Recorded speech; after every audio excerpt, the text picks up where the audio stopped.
it's me, Heather Jones Owen, and I am. Don't touch. No. And today, my husband Tim is in here. Poke your head over. No, your head. Your head. Okay, forget it. Anyway, yeah, he'll do it. And I'm here today to do what I did on Facebook, but they didn't take it down per se, but they made it until no one could watch it. So this is one of the main reasons that I came to YouTube. And if my husband would give me my remote, I would be able to turn some music on. I don't have it. So anyway, let me get something on that I can actually listen to, because I can't listen to this. Can't you sync your phone to the... It won't work.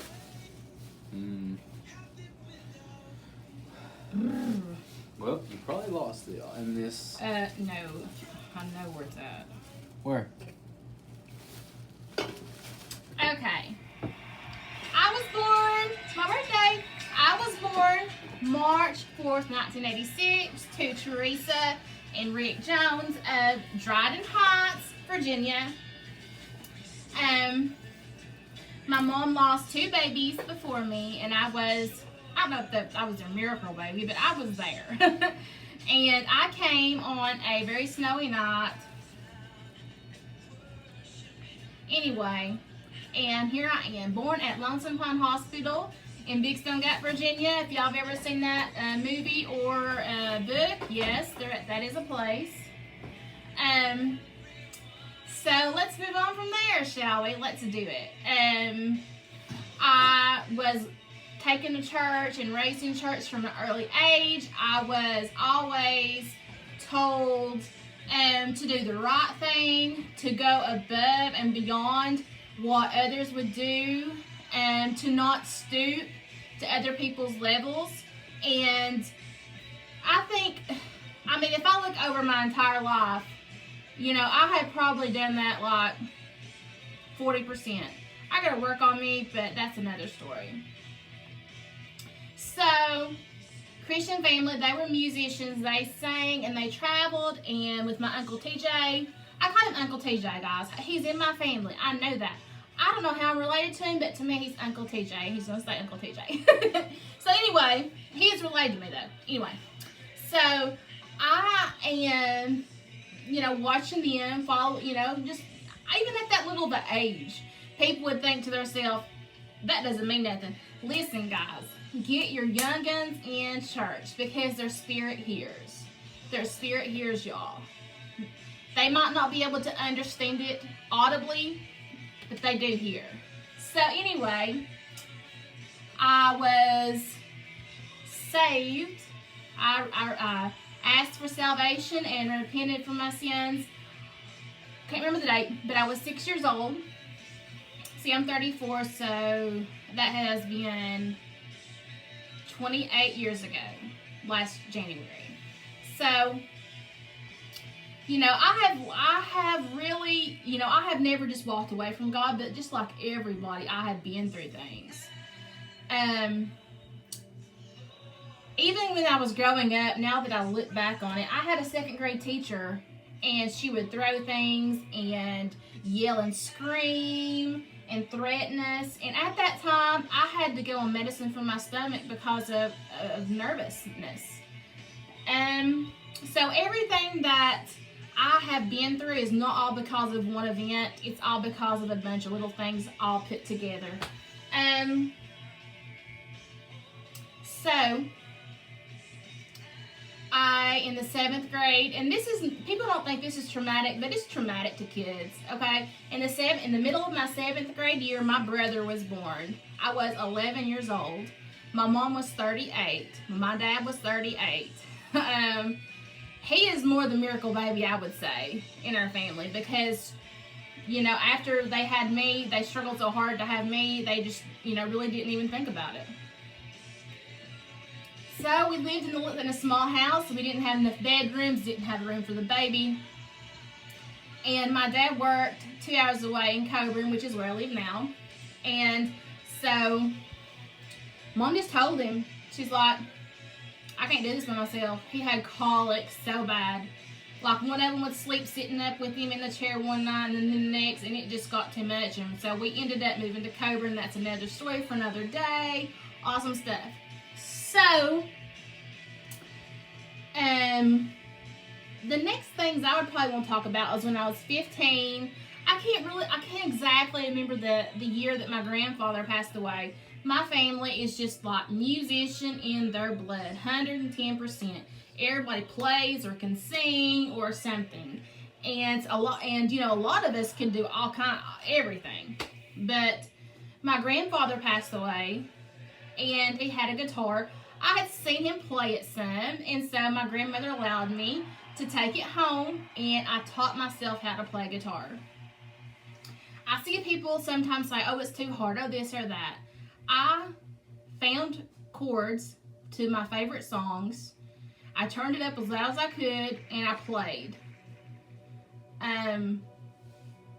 So it really isn't that hard.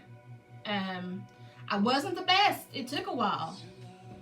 But anyway, so I learned on his guitar when I began leading worship in our youth group. We had a youth group that, we were really working with people and for people, and we had a name that was made by someone in a maximum security prison. So it was very unique. It's some of the best years of my life was in that youth group. Now, high school was awesome as well. I wasn't an athlete, but I was FCA president.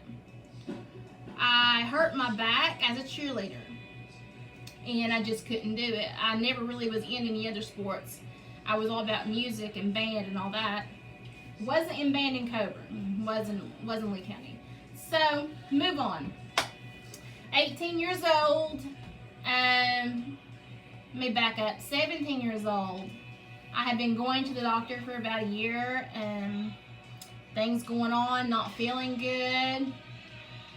And my doctor, I was diagnosed with a smaller, not the full-blown version, but a smaller version of bipolar disorder. And at that time, I was like, forget this. I'm not taking it. I'm not accepting it. I'm not having this in my life. And I just walked. By the time I was in college, at 18, I went and helped start a church. I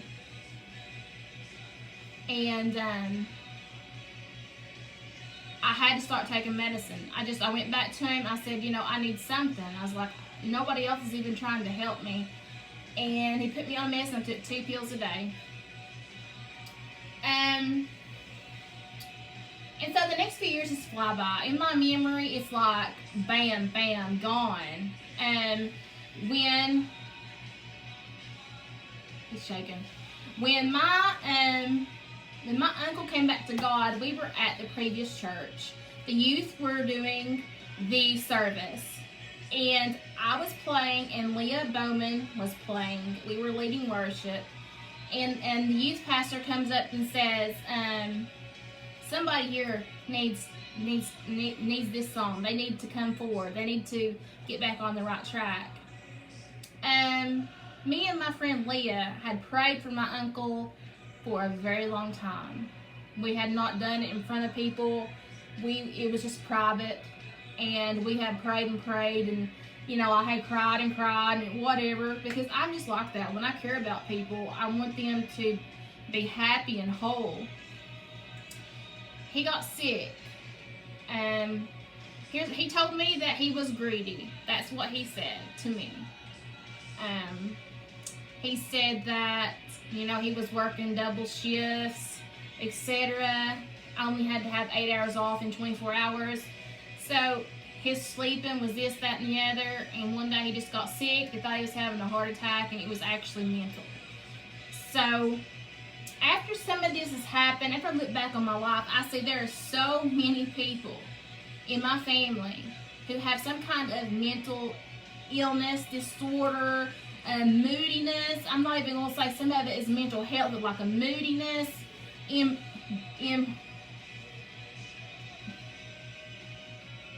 not balanced hormones. Women, not balanced hormones. It's not as much of a mental thing. It causes a mental thing, but non-balanced hormones. So,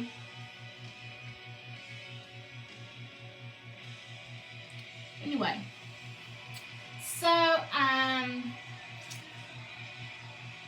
sorry, I keep getting things in my head. And we prayed for him for a long time. And him and his wife came to the altar that day. When they did, I laid my guitar down. She stopped playing. We just met in the middle and cried. Very victorious day. Very victorious day. So, he tries to get involved there, and they really don't. I mean, he doesn't really want to do anything. He was just going to let them use some instruments. And they didn't receive him, really. So we were outside, and me and the youth pastor were talking about we needed some people for the band. We needed a bass player. And I said, my Uncle Jeff can burn up a bass. He's like, what's his number? I called him. It was over after that. Jeff had always been a big part of my life. When I was little, I would confuse him with my dad, which made my dad mad. Anyway, so we met. We started practicing a few months before they opened, and when we walked in, we didn't know any of us we didn't know anybody. I knew Jeff, and that's all I knew.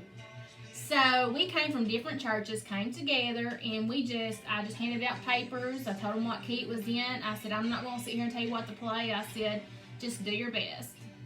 Sounded like a CD playing.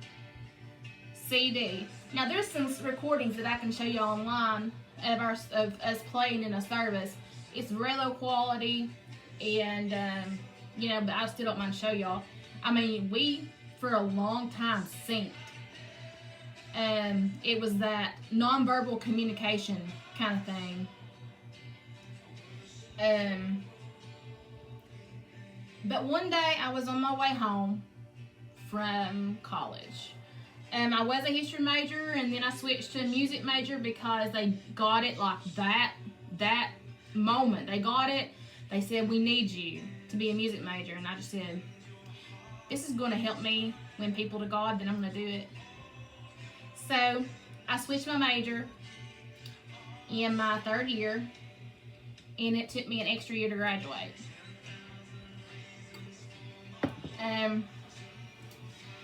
But in my junior year in college, and I really believe that God had a plan. He had a plan because I was in the music over there in the trailers in the middle of the woods, kind of. I mean, it's true. They have the music video now, but they don't get it in. And our instructors could just be raw and could be real with us, and they really helped me through this time. In 2008, I come home from school one day, and my dad, I was halfway down the mountain. If you're around here, you know where the mountain's at. And my dad called, and I knew something was wrong because my dad was supposed to be at work. He was a day shift superintendent. And he said, come home. And I said, who died? And he said, come home. That's all I need to know. Me and my dad and my brother, don't ask me why, just the three of us, not just my mom, but we have this, let's say we're here and we're doing all this kind of stuff, and I look, if I look at Dad at different ways, just different ways, my facial expression, I don't know. He knows exactly what I'm thinking, what I want to do, what's on my heart. My brother, same way. My dad has little hand motions that I use now. Like if Richard was on this end of a Christmas party, Mom was over here. If I was over here, Dad would go and look us all in the face, and we'd look at him, and he'd go, and that meant it's time to go. So those things like that have went into the nonverbal communication thing. And there's some people that I can read them. I don't have to talk to them to know they're hurting. And I think growing up with working with that verbal communication really helps me in what my calling is. And yes, music is part of my calling, but my talent is being able to look out in that crowd, lock eyes with someone. I feel what they feel. Sometimes I don't get the whole situation, but I get they need to hear about hope. They need to hear about forgiveness. They need to know that Jesus loves them. They need to hear this song. They need to hear that song. And sometimes when I'm out there and I'm talking, it's for me. And it touches other people's heart at the same time. But in 2008, my uncle killed himself. I, for a long time, carried that burden. And me and Tim, my husband, we had known each other 10 years. On and off 10 years. And a couple years ago, I don't remember when it was, to be honest with you. I know I was living at home. And I told him, I was like, I'm upset. I feel like I could have done something. I feel like it's my fault. And he said, so what? He said, so what? What if it was? And at that point in time, I realized that just like any other mistake, if I had made it, it's over. So let me tell you, before we go any further, if there's something that you think is your fault and you can't find out and you don't have any idea and it's causing you to stay up all night, the worst that could be true is that you did, or you were responsible, or you didn't do this, or you didn't do that, or you should have said hi, or should have done this.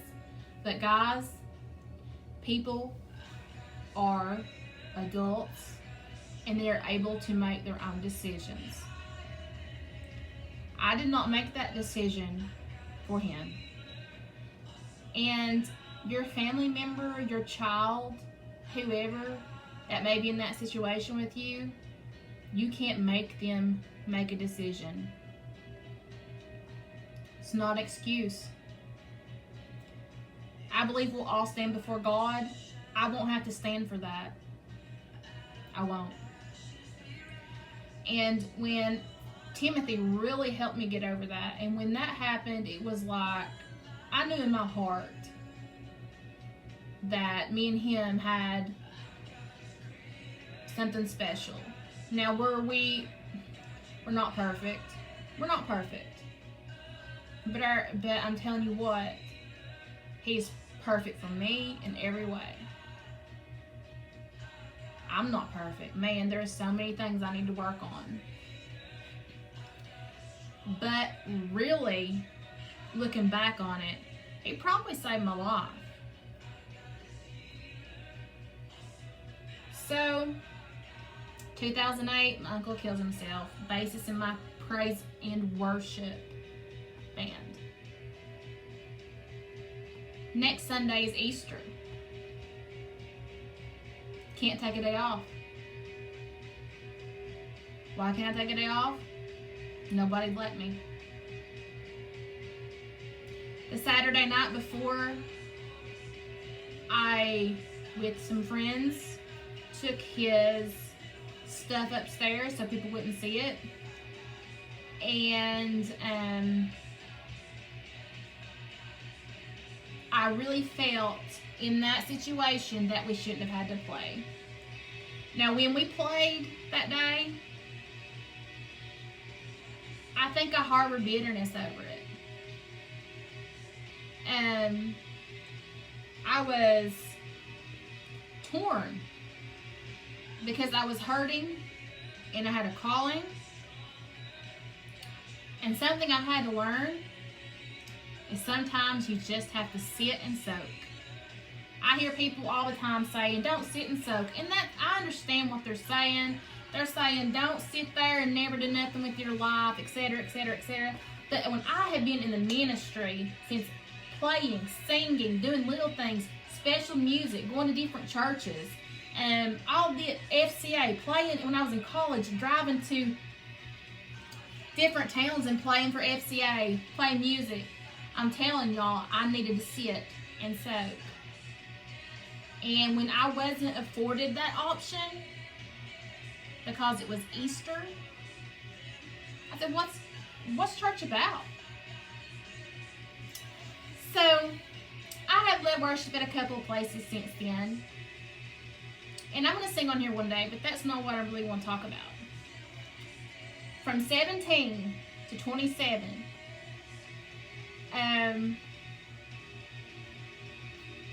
was bad. Really bad. But really, I can't count on my hands. When my uncle passed, when my uncle killed himself, that mark to 27, much worse. Much worse.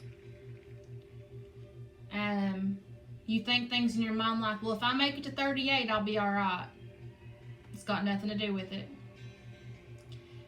You find out that there's been more than one suicide in your family. You didn't know anything about it. You start putting ties together through family and friends of things that are happening. There is probably not a medicine, unless it's just recently been released, that I haven't been on. I know them. I know their side effects. I know what they do. I know what they don't do. I know what the other non-label uses they're used for. That's why I offer my help. When I was 26, 27, it was in the summer, and we went to the beach, and I had some terrible things happen within that time. And of course, when you're dating people from the past or whatever, I mean, I don't care to talk about it, but I'm really not going to, but they always tell people your shortcomings, but they never want to tell people what you've sacrificed to just help in any way. They won't tell that story. If someone has told a narrative about you, don't worry about it. What they say, that doesn't mean anything. Nothing. I started to get that feeling like, people say, she's going to be just like him. I didn't think people would say that to my face, but I felt that when I went places. And honestly, there's not nothing wrong with me. There is not anything wrong with me being like my uncle. He was a great man, but I'm not going to end that way. At 27, I tried to take my life while my parents and my brother were going to church.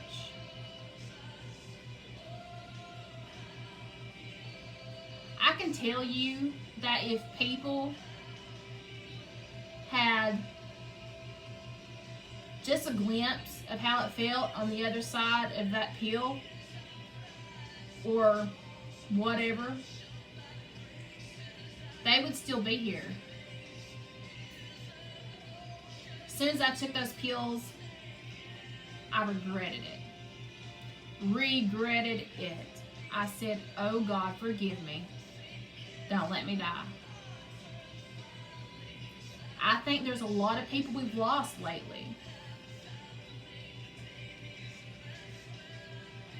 that would agree with that statement if they were here.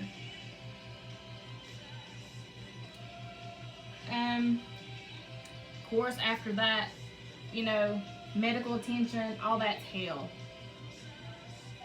Because you have been allowed to take care of your medicine, to go to your doctor's appointments as a 26, 27-year-old person. After that happened, that wasn't the case anymore. I went in to see my doctor after I got out of the psych ward. And this doctor's been with me every step of the way. Awesome doctor. And my parents took me, and I went back, and he talked to me.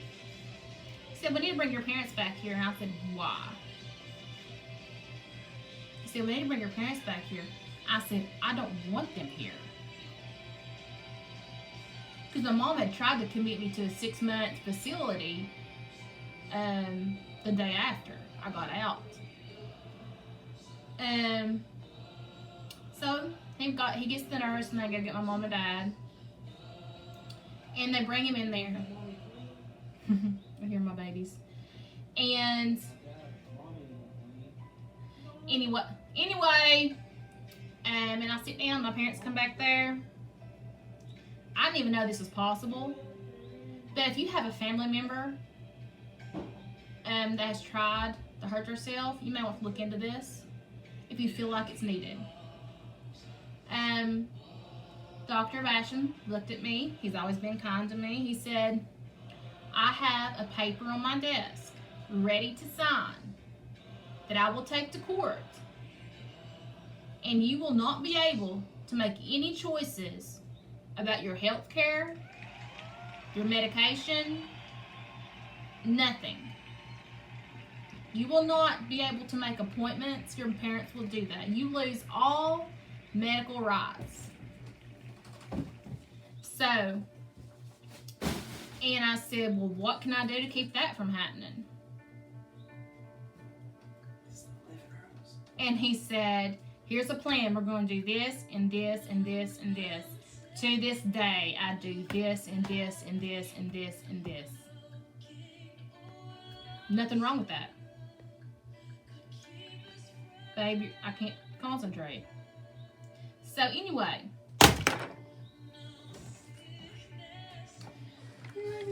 there are so many lies about, I believe lies, about dying that way, about salvation, I'm not trying to be mean. Quit, shut the door. I love you. I do not believe, I believe if we all had sinned. Believe in Jesus. If we all had sinned before our death, or, you know what? What about someone who dies in a car accident? Oh my God. She killed my bathroom again. Anyway, what about someone who makes that wrong decision right before death? It's no different. What caused me to believe this way was because when my uncle died, one of the godliest women I've ever met in my life, and I've met everybody, not everybody, but pretty close around here in this vicinity, called and said, oh, I saw him in the arms of Jesus. That's all I had to hear. All I had to hear. I don't know how you feel about that, but I would suggest that you read about it before you make a decision. Don't just listen to someone. Don't just listen to someone's opinion. Read the book. So I have said all of that to say that at 34, that's how old I am now, I didn't die. I didn't end up like him. I hope, and I always thought, God, I'm never going to get out of this, and then it just happened. The medicine started working.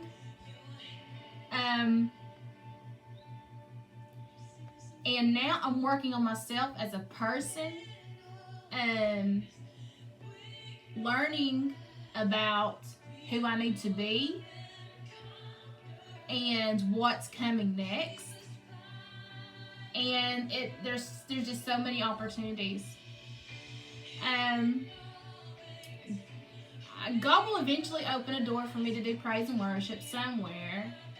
Not worried about where, because I was focusing on myself, getting myself ready, getting myself back into into the music and the guitar playing and all that. And then I was sitting here one day, and I was just sitting here. My mind was blank. And I had told everybody, I said, God's going to open a door. I said, He can make a door out of the dirt. If He made a human out of the dirt, He can make a door out of it. And in the end, months later, I was sitting here, getting ready for church, listening to music, just having my head down, kind of listening to the words. And God said, it's time to pray for the door. So now I'm still preparing, but I'm also praying for that door to open.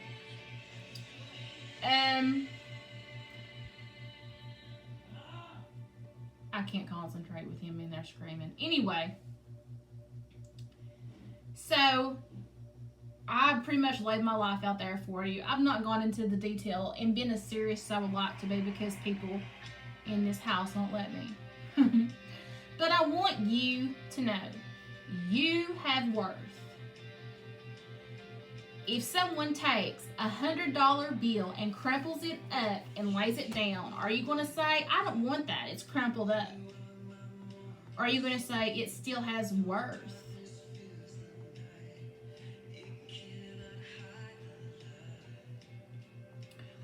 Learn to wake up in the morning with fear for no man, for no situation.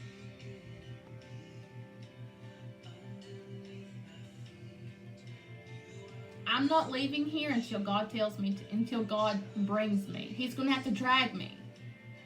But I don't have to worry.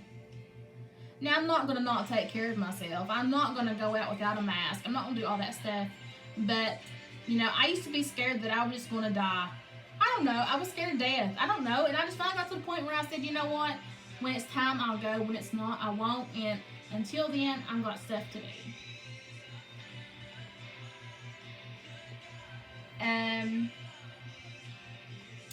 I wrote a song a long time ago, and I sing it sometimes, and it's called None Like You. And I had the verses for years, and after my uncle died, I put the rest of it together. And it's really fitting to this time that we're in. It says, unlike the world, you're steady. Unlike my life, you're fair. And then the chorus says, when I don't know what to do, I turn to you to find my strength, to rest in truth.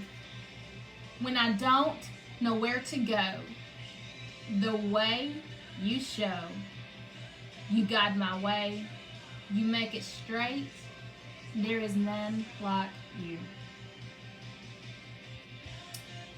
I want to let y'all know there's hope. There's hope. You're worth so much. You're worthy of love. You're worthy of being able to overcome.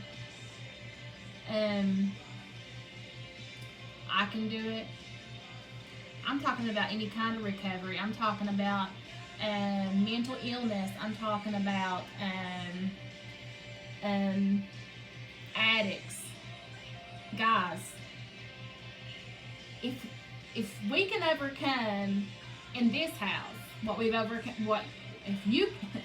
if we can overcome what we have, the people that live here, y'all can do it. Y'all can do it.